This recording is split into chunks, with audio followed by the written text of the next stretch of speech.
একেবারেই দেখো কর্মরত শিক্ষিকারা আমরা দেখতে পাচ্ছি কাশেশ্বরী কাটোয়া বিদ্যালয়, সেই বিদ্যালয়ের সামনে এই প্রথম বলা যায় যে কর্মরত শিক্ষিকা তারা কিন্তু আন্দোলনে নেমেছে, বিক্ষোভে রেখেছে এবং শিক্ষকদের হাতে ও ভাতে মারার প্রতিবাদ, ছি পুলিশ ছি, এইরকম নানান রকম ছি পুলিশ, যোগ্য শিক্ষকদের শিক্ষাকর্মীদের সসম্মানে কাজে ফেরাতে হবে। এর আগে আমরা দেখেছি যে চাকরিহারা যারা হয়েছেন তারা প্রতিবাদ আন্দোলনে নেমেছেন, কিন্তু স্কুল চলাকালীন স্কুল থেকে তারা সমস্ত কাজ করেও কিন্তু প্রতিবাদ করছে। একজন প্রথম শুরু করেছিলেন, কেন শুরু করেছিলেন এই আন্দোলন, কেন আজকে শুরু হলো?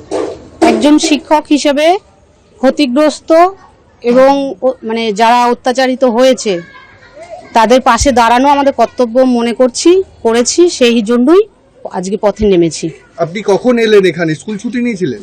আমি আজকে ছুটিতে আছি, আমি তবু স্কুল টাইমেই এসছি, আমি 11টার সময় এসছি।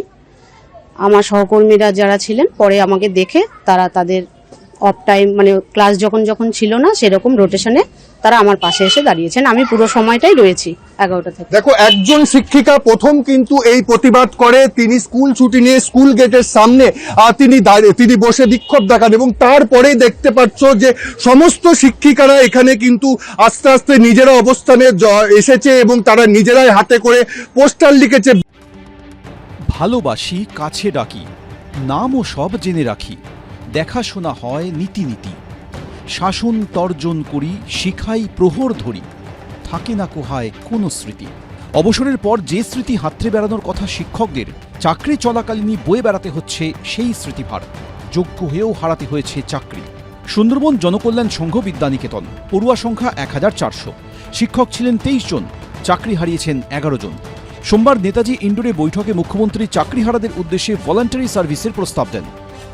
ভলেন্টারিলি সার্ভিস কিন্তু সবাই দিতে পারে, যাতে আবার চাকরি ফিরে পান তার ব্যবস্থা প্রসেসের মধ্যে দিয়েই 2 মাসের মধ্যেই কমপ্লিট হবে এবং আপনাদের চাকরি ব্রেক হবে না।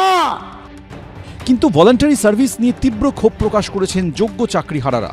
তাই মুখ্যমন্ত্রীর নির্দেশের পরেও বৃহস্পতিবার স্কুলে আসেননি চাকরিহারা 11 জন শিক্ষকের 9 জন। 2 জন চাকরি হারিয়েও স্কুলে আসছেন। এটা তো আমার অ্যাকচুয়ালি বলতে গেলে যে বহুদিনের অভ্যাসই বলা যেতে পারে, এক প্রকার ভালো লাগা, ভালোবাসা সব কিছুই এক ধরনের। আর অফিসিয়ালি দেখতে গেলে এখনও টার্মিনেশন লেটার আসেনি। যেহেতু টার্মিনেশন লেটার এখনও আসেনি, তো স্কুলে আসা আমার মনে উচিত। পঠন পাঠন স্বাভাবিক রাখাই রীতিমতো চ্যালেঞ্জ। ভরসা বৃত্তিমূলক শাখার শিক্ষক ও আংশিক সময়ের শিক্ষকরা। স্কুলে আমাদের না থাকলে তো ছেলেপুলেদের পড়াশোনা বন্ধ হয়ে যাবে। যতদিন না টার্মিনেশন লেটার আসে ততদিন জন্য পড়াশোনা চালিয়ে যাচ্ছে। ফিজিক্সের টিচার একজন, কেমিস্ট্রি টিচার একজন, তারা রেগুলার আসছেন, স্কুলকে ভালোবেসে আসছেন এবং স্কুলের প্রয়োজন মতো যাবতীয় কাজকর্ম তারা করছেন। এই সমস্যাটা আপাতত আমাদের মিটছে। আমাদের বৃত্তিমূলক বিভাগের কিছু দক্ষ শিক্ষক আছেন যাদের হয়তো আমরা তেমন সার্ভিসটা নিতাম না, তাদেরকে এখন পুরো মাত্রায় লাগাচ্ছি। সুন্দরবনের পাশাপাশি দক্ষিণ 24 পরগনার শহরতলির স্কুলেও একই অবস্থা। মহেশতলার চট্টা Kalikapur Subid Ali girls high school, পড়ুয়া সংখ্যা 1800, শিক্ষিকা ছিলেন 28 জন, চাকরি হারিয়েছেন 7 জন। তারা কেউ স্কুলে আসছেন না। স্বাভাবিক পঠন পাঠনে অনিশ্চয়তার ছায়া। একাদশ দ্বাদশের রাষ্ট্রবিজ্ঞানের একমাত্র শিক্ষিকা চাকরিহারা।